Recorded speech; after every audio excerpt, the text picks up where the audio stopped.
আসসালামু আলাইকুম। প্রিয় দর্শক, যতই দিন যাচ্ছে নির্বাচন ঘনিয়ে আসছে এবং নির্বাচনকে কেন্দ্র করে নানা ধরনের প্রচারণা চলছে এবং এই নির্বাচনে আমি তিনটা পক্ষকে কিন্তু দেখতে পাচ্ছি। তিনটা পক্ষ হলো কে কে? একটা হলো বিএনপি, একটা জামায়াতে ইসলাম, আর একটা সরকার। আপনারা যদি বলবেন যে সরকারের সঙ্গে তো বিএনপি এবং জামাতের কোনো প্রতিদ্বন্দ্বিতা নেই, কোনো বিরোধ নেই, তারা পরস্পরের প্রতিপক্ষ নয়, তাহলে সরকারকে আপনি কেন আরেকটা পক্ষ বলছেন? হ্যাঁ, আমি বলছি সরকার বিএনপি এবং জামাতের সঙ্গে সরাসরি নির্বাচন করছে না, কিন্তু তারা যেন জনগণ এবং আইনের সঙ্গে নির্বাচনে প্রতিদ্বন্দ্বিতায় লিপ্ত হয়েছে। কিভাবে বলছি? বিএনপির নেতৃত্বে কে আছেন? তারেক রহমান। তারেক রহমান বিভিন্ন জায়গায় যাচ্ছেন, বিএনপির ধানের শীষের পক্ষে ভোট চাচ্ছেন। ডক্টর শফিকুর রহমান জামাতের আমির, উনিও বিভিন্ন জায়গায় যাচ্ছেন এবং দাঁড়িপাল্লা মার্কায় ভোট চাচ্ছেন। আর ডক্টর আলী রিয়াজ একজন বিদেশি নাগরিক, আমেরিকার নাগরিক। উনি আমাদেরও জন্মগতভাবে নাগরিক, পরে বাংলাদেশের নাগরিকত্ব ওটাও রেখেছেন, এবার আমেরিকার নাগরিকত্ব নিয়েছেন, শপথ নিয়েছেন যে আমেরিকার স্বার্থ রক্ষা করবেন। তিনি সারা দেশে ঘুরে বেড়াচ্ছেন এবং হার পক্ষে ভোট চাচ্ছেন। আমাদের তারেক রহমান এবং আমাদের শফিকুর রহমান, ওনারা কিন্তু ভোট চাইতে যে কাউকে আইন ভাঙতে বলছেন না, কিন্তু আলী রিয়াজ সাহেব আইন ভাঙতে বলছেন। উনি সরকারি কর্মকর্তা কর্মচারীদেরকে বলছেন যে আপনারা হার পক্ষে ভোট চান। আবার এদিকে ইলেকশন কমিশন বলছেন যে কোনো সরকারি কর্মকর্তা কর্মচারী যদি হার পক্ষে অথবা নার পক্ষে কোনো একটা পক্ষে যদি তারা ভোট চান, তারা কেবল আইনি লঙ্ঘন করবেন না, তাদের দণ্ড পর্যন্ত দেওয়া যাবে। তাদের 1 বছর থেকে 5 বছর পর্যন্ত দণ্ড হতে পারে। এবার বুঝেন সরকারি কর্মকর্তা কর্মচারীরা কোথায় যাবেন? তারা তো অলরেডি এর মধ্যে দণ্ডের কাজ করে ফেলেছেন, তারা সাজা পাওয়ার মতো অপরাধ করে ফেলেছেন। এবং দেশের এমন কোনো সরকারি অফিস নেই যেখানে নাকি হার পক্ষে প্রচারণা শুরু করে দেওয়া হয়নি। তাহলে এই দণ্ড কাকে দেওয়া হবে? নির্বাচন কমিশন বলছে যে এখানে নতুন করে আমার বলার কিছু নেই, এটা তো আইনেই আছে। গণপ্রতিনিধিত্ব যে আইনটা, যেটাকে আরপিও বলা হয়, মানে যে আইনের অধীনে নির্বাচন হয়, সে আইনেই আছে যে কোনো সরকারি কর্মকর্তা কর্মচারী নির্বাচনের কোনো একটা পক্ষে প্রচারণা চালাতে পারবে না। আসেন আমরা সেই আইনটা একটু দেখি। সেই আইনটাতে কি বলা হয়েছে? গণপ্রতিনিধিত্ব আদেশ 1972 এর 86 অনুচ্ছেদে কি বলা আছে? যদি প্রজাতন্ত্রের কর্মে নিয়োজিত কোনো ব্যক্তি কোনোভাবে নির্বাচনের ফলাফলকে প্রভাবিত করার উদ্দেশ্যে তার সরকারি পদমর্যাদার অপব্যবহার করেন, তাহা হইলে তিনি অনধিক 5 বৎসর এবং অনূন্য 1 বৎসরের কারাদণ্ড এবং অর্থদণ্ডে দণ্ডিত হইবেন। ক্লিয়ার কথা। তাহলে তারা তো অলরেডি প্রভাবিত করা শুরু করেছে, তারা হার পক্ষে প্রভাবিত করা শুরু করেছে। এদের প্রত্যেকের তো মিনিমাম 1 বছরের শাস্তি হবে। আলী রিয়াজ কি শাস্তি কমাতে পারবেন? ওনার আমেরিকার প্রভাব খাটিয়ে পারবেন? এই যখন ঘটনা দেখেন, আলী রিয়াজ কি করতেছেন? আলী রিয়াজ সাহেব উনি আবার এখন মন্ত্রী পদমর্যাদা আছেন।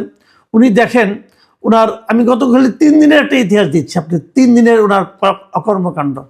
বুধবার দিন আজকে এফডিসিতে একটা ডিবেট ফর ডেমোক্রেসি একটা অনুষ্ঠান হয়েছিল, সেখানে উনি উপস্থিত থেকে বলেছেন গণভোটে হা জয়যুক্ত হলে তারুণ্যের স্বপ্ন বাস্তবায়ন হবে, উনি বলেছেন। আগের দিন উনি জাতীয় জাদুঘরের মিলনায়তনে গণভোটের প্রচার ও ভোটার উদ্বুদ্ধকরণের উদ্দেশ্যে সনাতন ধর্মাবলম্বীদের সঙ্গে একটা মত বিনিময় করেছেন। সেখানে বসে উনি বলেছেন যে বহু জাতিগোষ্ঠী ধর্মের স্বীকৃতি সংবিধানে রাখতে গণভোটে হাকে বিজয়ী করুন।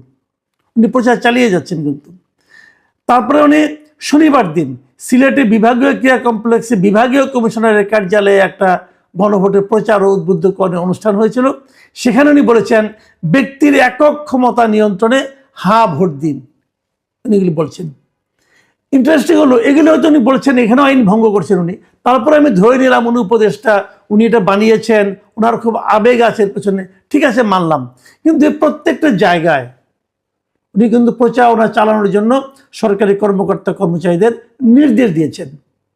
এবং আপনি গেলে দেখবেন প্রত্যেকটা সরকারি অফিসে, প্রাইমারি স্কুলে, সরকারি প্রাথমিক বিদ্যালয়ে আপনি দেখবেন বড় বড় করে বিলবোর্ড, বড় বড় করে ব্যানার টাঙানো আছে যে হাতে ভোট দিন।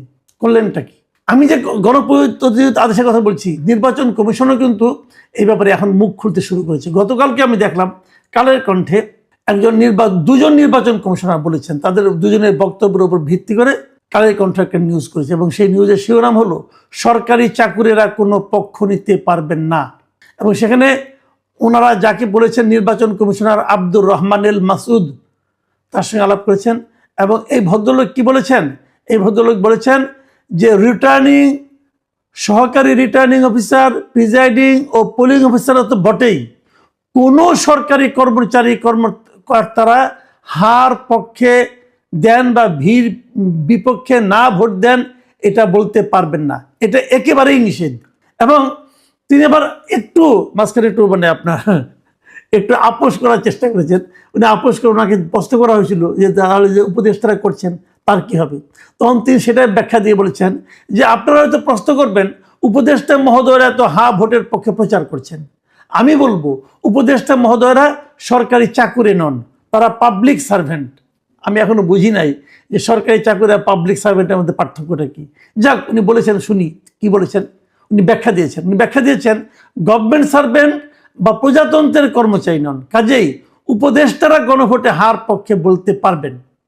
ওনারা নিজেরাই জাতির জন্য অনেক টাকা পয়সা খরচ করে এই বিষয়ে একটা উদ্যোগ নিয়েছেন, সে কারণে উপদেষ্টাদের ভোটের পক্ষে প্রচার চালাবে, এটাই বাস্তবতা। কিন্তু সরকারি কর্মচারীরা তা পারবেন না। যাক, উনি যেটা বলেছেন উপদেষ্টাদেরকে এক ধরনের ছাড় দেওয়ার চেষ্টা করেছেন, কিন্তু আমি ছাড় দেব না। আমি বলবো যে উনি এটাও ভুল বলেছেন যে সরকারি প্রজাতন্ত্রের কর্মচারী, গভর্নমেন্ট সার্ভেন্ট এবং পাবলিক সার্ভেন্ট, আমি এর মধ্যে কোনো পার্থক্য দেখি না। সবাই পাবলিক সার্ভেন্ট। গভর্নমেন্ট সার্ভেন্ট আবার কি? গভর্নমেন্ট থেকে শোনা ভাই, গভর্নমেন্ট তো পাবলিক। গভর্নমেন্ট গভর্নমেন্টের ওনার কে? একটা সরকারের মালিক কারা? জনগণ। সরকার চলে কার টাকায়? জনগণের টাকায়। তো জনগণের টাকায় যারা চলে তারা সবাই পাবলিক সার্ভেন্ট। ভাই এগুলি এই 7-5 বোঝায় লাভ নাই। ইলেকশন কমিশনার হয়েছেন ভাই, আমি একটা কথা বলি আপনাদেরকে, আমি মনে করি এই ইলেকশন কমিশন যে আসলে একটা মেরুদণ্ড সম্পন্ন ইলেকশন কমিশন, সেটা প্রমাণের একটা সুবর্ণ সুযোগ এরা হারাচ্ছে। যেই দিন থেকে আলী রিয়াজ এই অপকর্ম শুরু করেছেন, সারা দেশে ঘুরছেন ফিরছেন, এবং তার পিছনে পুরো গভর্নমেন্ট ঘুরতেছে, পুরো সরকার আলী রিয়াজকে সাপোর্ট দিয়ে যাচ্ছে। তারেক রহমান যখন যেখানে যান তার সঙ্গে পুরো বিএনপি যায়, ডক্টর শফিকুর রহমান যখন যেখানে যায় তার পেছনে পুরো জামাত ইসলাম যায়, আর আলী রিয়াজ, এই আমেরিকার নাগরিক আলী রিয়াজ যখন যেখানে যায় তার পিছনে পুরো গভর্নমেন্ট যায়। আলী রিয়াজের কথা মতো গভর্নমেন্ট চলছে, এবং গভর্নমেন্ট একটা আইন লঙ্ঘন করতেছে। এই কথার মধ্যে আর কোনো আলোচনা নাই রে ভাই, আপনার আলোচনা করেন সারাদিন, but this is reality. Ali Riaz এই গভর্নমেন্টটাকে একটা ফানি একটা সাবজেক্ট বানিয়ে দিছে, সারা দুনিয়ার কাছে একটা হাস্যকর সরকারে পরিণত করছে। আলী রিয়াজ যত যাই করেন না কেন, এই ব্যাপারে কিন্তু দেশের আইন বিশেষজ্ঞ, নির্বাচন বিশেষজ্ঞ, তারা কে কি বলেছেন আপনারা দেখুন।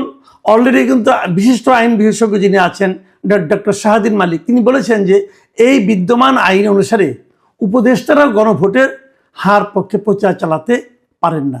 এবং খুবই আলোচিত নির্বাচন সংস্কার কমিশনের যিনি সদস্য ছিলেন বেগম জেসমিন টুলি, তিনিও একটা কথা বলছেন আগে, এবং উনি বলছেন যে এই নির্বাচন কমিশনের উচিত ছিল এই যে আইনের বাধ্যবাধকতা, এটা আগেই এই উপদেষ্টাদেরকে জানিয়ে দেওয়া। যে কথাটা আমি একটু আগে বললাম, যে নির্বাচন কমিশনের একটা সুবর্ণ সুযোগ ছিল যে ওনারা যে একটা সরকারের কথা মতো চলার জন্য আসেন নাই, ওনারা যে স্বাধীনভাবে একটা নির্বাচন পরিচালনা করতে আসছেন, এটা প্রমাণের একটা সুবর্ণ সুযোগ ওনারা নষ্ট করেছেন। সরকার যখন নাকি সরকারি বিভিন্ন প্রতিষ্ঠানে ভোটের পক্ষে প্রচারণা শুরু করেছেন, তখনই তাদের থামানো উচিত ছিল, বলা উচিত ছিল যে এটা আপনারা পারেন না। এই কাজ শুরু হয়েছে আরো 2 সপ্তাহ আগে। 2 সপ্তাহ পরে এসে ওনারা বলতেছেন যে ওনারা এটা পারেন না। আমি যে একটা কথা বলেছিলাম, বহুবার বলেছি, যে এই নির্বাচন কমিশনকে আমার কাছে অথর্ব, অযোগ্য এবং অনভিজ্ঞ মনে হয়, তার প্রমাণ তারা দিয়েছেন। যে তারা বুঝতেই পারছেন না কখন থামাতে হবে, কখন বলতে হবে যে এই কাজটা আপনি পারেন না করতে। ভাগ্য ভালো একজন নির্বাচন কমিশনার, আমি এই আব্দুর রহমানুল মাসুদ সাহেবকে ধন্যবাদ জানাচ্ছি যে উনি মেরুদণ্ড সোজা করে কথাটা বলেছেন।